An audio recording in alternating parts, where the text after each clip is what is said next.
Hello friend, तो कैसे हैं आप लोग? भाई सब अच्छे होंगे। आज हम देखेंगे शुक्राणु जनन। शुक्राणु जनन होता है क्या है, या इसको हम बोलते हैं स्पर्मेटोजेनेसिस। ठीक, जैसे कि आप लोग जानते होंगे शुक्राणु जनन इन अंडाणु जनन, ये दो पार्ट होते हैं किसके? आपके गेमेटोजेनेसिस से युग्मक जनन की।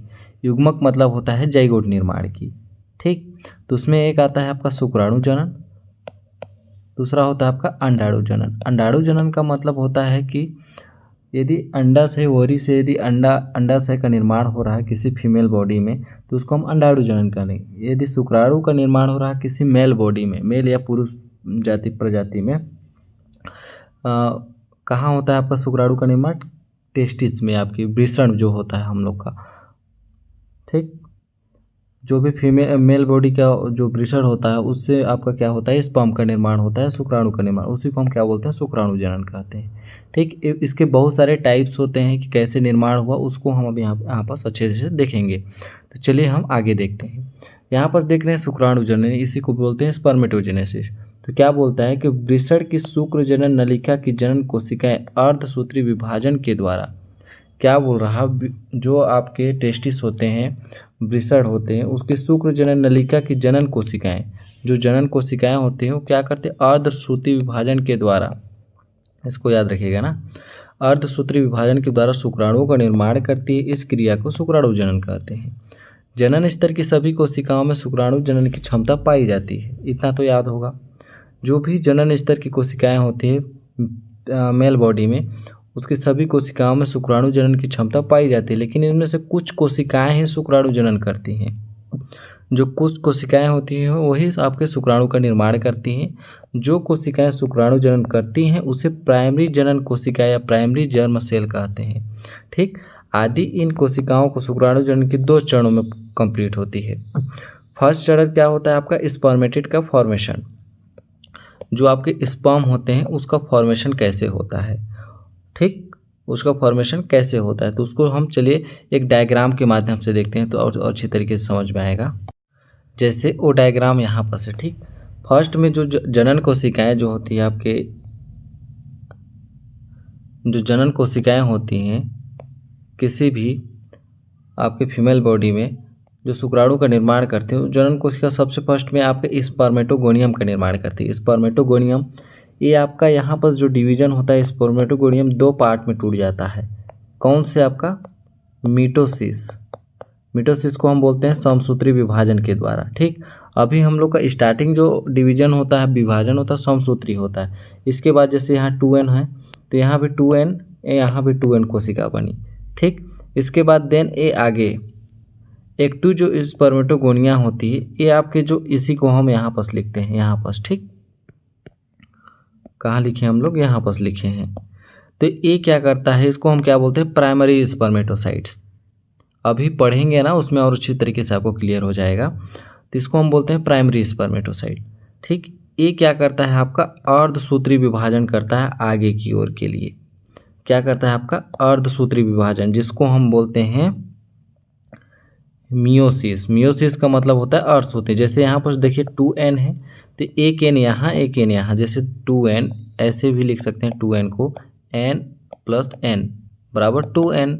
ठीक, तो एक अर्धसूत्री के विभाजन के द्वारा 2 कोशिकाएं बनाती हैं।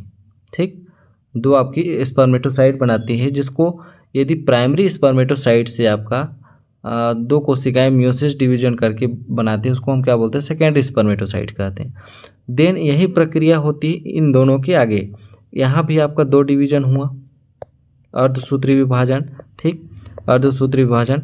इसी प्रकार जो एक प्राइमरी स्पर्मेटोसाइट से आपके 4 प्रकार के स्पर्म बनते हैं। यही जो होता है आगे, इस आगे जाकर स्पर्म में कन्वर्ट हो जाता है, उसको हम अभी देखेंगे। तो ये हो गया हम लोग का क्या, जो आपका स्पर्म का निर्माण होता है वह डायग्राम। ठीक, इसको बनाना आपको बहुत ज़रूरी है, एग्जाम में इसको बनाना बहुत ज़रूरी है आपको। ठीक, अब चलिए देखते हैं यहाँ पर स्पर्मेटिड का निर्माण कैसे होता है। ठीक, जैसे हम लोग देख रहे थे, प्राथमिक या आदि जनन, प्राथमिक जनन कोशिकाएं अर्धसूत्री विभाजन द्वारा अगुणित कोशिकाएं बनाती है। जो आपकी स्पर्मेटोगोनियम थी वो क्या किया? आपका प्राइमरी स्पर्मेटोसाइट बनाया। ठीक, स्पर्मेटोगोनियम 2n का प्राइमरी स्पर्मेटोसाइट बनाया।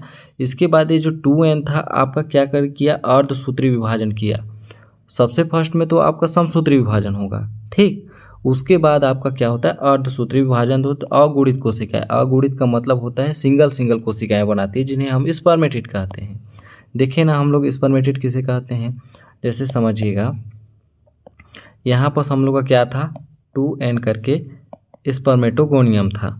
ये क्या किया आपका 2n स्पर्मेटोगोनियम डिवीजन किया आपका मियोसिस डिवीजन। ये आपका प्राइमरी स्पर्मेटोसाइट बोल सकते हैं इसको, 2n को। ये आपका अर्धसूत्री विभाजन किया तो आपका n और n में कन्वर्ट हुआ, ठीक। ये जो n है फिर से आपका अर्धसूत्री विभाजन करके फिर n में कन्वर्ट हो गया ऐसे। इसके बाद यही जो आपकी कोशिकाएं मिली वही आपका स्पर्म के रूप में फॉर्मेशन होता है, मतलब ये पतली चल कोशिकाओं जैसा कन्वर्ट हो जाता है। उसको अभी देखेंगे, इसका भी थ्योरी मटेरियल है यहाँ पर, ठीक। तो यहाँ पर यह क्रिया 3 चरणों में पूर्ण होती है। कौन कौन से चरण, फर्स्ट चरण बोलते हैं गुणन प्रवस्था, इसको मल्टीप्लिकेशन फेज बोला जाता है, ठीक। मल्टीप्लिकेशन फेज में क्या होता है, इस प्रवस्था में आदि जनन कोशिकाएं बार बार समसूत्री विभाजन के द्वारा कुछ कोशिकाएं बनाती हैं। मैं बताया था फर्स्ट में जो विभाजन होगा हम लोग का समसूत्री होगा। समसूत्री विभाजन द्वारा आपका 2n कोशिका बनाएगी, जिसको हम स्पर्मेटोगोनिया या स्पर्मेटोगोनियम भी बोल सकते हैं, ठीक। इसके बाद वृद्धि प्रवस्था। वृद्धि प्रवस्था में क्या होता है, इस प्रवस्था में स्पर्मेटोगोनिया भोज्य पदार्थों को एकत्रित करके आकार में बड़ी हो जाती हैं। अब इन्हें हम प्राइमरी स्पर्मेटोसाइट कहें, क्योंकि जो 2n था एक कुछ भोज्य पदार्थों को एकत्रित करके आकार में बड़ी हो गई, 2n ही रहेगा, समसूत्री विभाजन ही होगा, तो इसको हम क्या बोले, प्राइमरी स्पर्मेटोसाइट, ठीक। प्राइमरी स्पर्मेटोसाइट बोलने के बाद आगे का क्या होता है, परिपक्वण प्रवस्था। परिपक्वण प्रवस्था में क्या होता है, इस प्रवस्था में प्राइमरी स्पर्मेटोसाइट 2 बार विभाजित होता है। 2 बार विभाजित कैसे, अर्धसूत्री विभाजित ऐसे, अर्धसूत्री n और n ऐसे विभाजित हुआ। प्रथम विभाजन अर्धसूत्री विभाजन होता है, जिसमें अगुणित कोशिकाएं बनती हैं, यही मियोसिस डिवीजन हुआ यहाँ पर, जिन्हें हम द्वितीयक स्पर्मेटोसाइट बोले। ये जो हम लोग का प्राइमरी स्पर्मेटोसाइट था, अब ये दोनों कोशिकाएं क्या कहलाई आपकी, सेकेंडरी स्पर्मेटोसाइट, ठीक।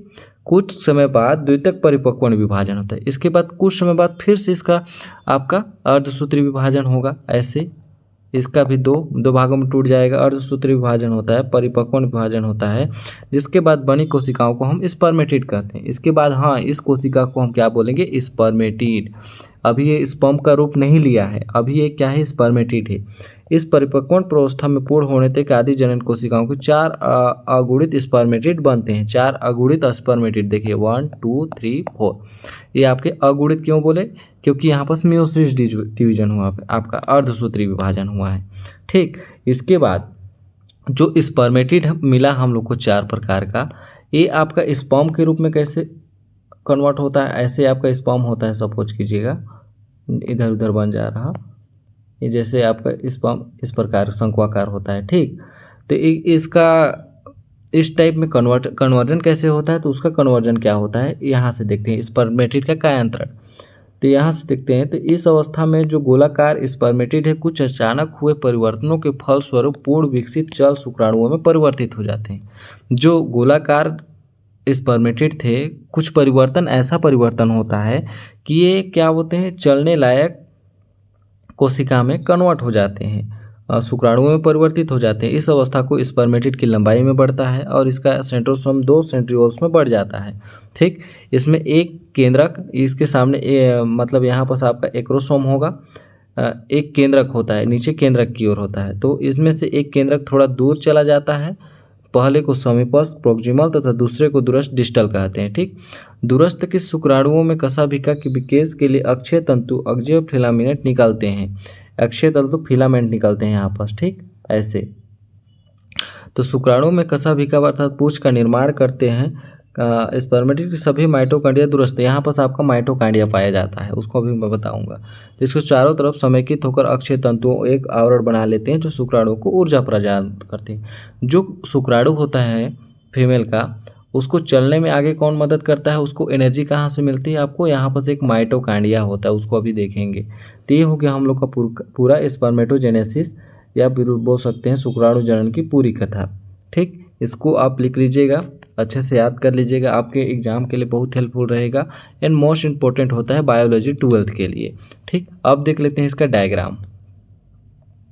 जैसे डायग्राम में देखेंगे तो यहाँ पर क्या था, सबसे फर्स्ट में आपका स्पर्मेटोगोनिया देखने को मिला हमको। ठीक, पहले हमको क्या देखने को मिला, स्पर्मेटोगोनिया। स्पर्मेटोगोनिया जो क्या करता है आपका, ये आपका समसूत्री विभाजन किया, 2 भागों में किया ना। इसके बाद ये भी आपका 2 भागों में समसूत्री विभाजन करेगा, सेम प्रोसेस वही रहेगा, मिटोसिस, यही बोल रहा है मिटोसिस। इसके बाद इसको हम प्राइमरी स्पर्मेटोसाइट बोलते हैं। ठीक, समसूत्री विभाजन करके इसके बाद ये मियोसिस डिवीजन करता है। मियोसिस का मतलब होता है अर्धसूत्री विभाजन। तो अर्धसूत्री में 2 कोशिकाएं बनी, अगुणित कोशिकाएं, जिसको बोलते हैं सेकेंडरी स्पर्मेटोसाइट। ठीक, इसके बाद फिर से आपका डिवीजन हो जाता है, ये 2 कोशिका में, ये 2 कोशिका में। तो क्या बनाता है, अब 4 प्रकार के स्पर्मेटिड का निर्माण करता है। अब स्पर्मेटिड का निर्माण किया। ठीक, ये हो गया हम लोग का स्पर्म का डायग्राम। ठीक, इसके बाद बात करें कि एक फुल स्पर्म की डायग्राम कैसी होती है, तो इस प्रकार होता है स्पर्म का, जो 3 भागों से मिलकर बना होता है। ठीक, कौन कौन से भाग, यहाँ से लेकर यहाँ तक के भाग को हम हेड भाग बोलेंगे, क्योंकि हेड होता है। इसके बाद इसके मध्यम भाग में आपका मिडिल पीस बोलेंगे, और यहाँ से लेकर यहाँ तक को टेल बोलेंगे, पूंछ वाला भाग। तो हेड वाले पार्ट में कौन सा होता है आपका, एक्रोसोमल कैप होता है। ठीक, इसके आवरण एक्रोसोम होते हैं। इसके जस्ट निकले नीचे न्यूक्लियस होता है आपका। एक्रोसोम देखिए, पहले तो एक्रोसोम होगा हेड में। एक्रोसोमल कैप का मतलब होता है एक आवरण होता है आपका। ठीक, आवरण मतलब उसको ढकने वाला। इसके बाद न्यूक्लियस होता है। अब न्यूक्लियर मेम्ब्रेन हो गया है, मान लीजिए न्यूक्लियस है तो उसका मेम्ब्रेन भी होगा, दीवार भी होगी। ये हो गया आपका प्रोक्सिमल सेंट्रियोल। ठीक, इसके बाद आ जाते हैं मिडिल पीस। मिडिल पीस में आपका मेन इंपॉर्टेंट रोल आपका अदा करता है माइटोकॉन्ड्रिया। माइटोकॉन्ड्रिया क्या करता है, इसको ऊर्जा प्रदान करेगा आगे की ओर चलने के लिए। ठीक, ये हो गया आपका फाइब्रस टीथ। इसके बाद आ जाता है आपका टेल वाला पार्ट। टेल वाला पार्ट क्या करता है, जो टेल होता है वो क्या करता है, इसको ना मछली जैसे आगे की ओर बढ़ने में मदद करता है। ठीक, ये हो गया हम लोग का शुक्राणु का अच्छा सा डायग्राम। तो आई होप दोस्तों आपको अच्छे से क्लियर आया होगा कि स्पर्मेटोजेनेसिस होता क्या है। मिलते हैं अगले नेक्स्ट वीडियो में, तब तक के लिए धन्यवाद।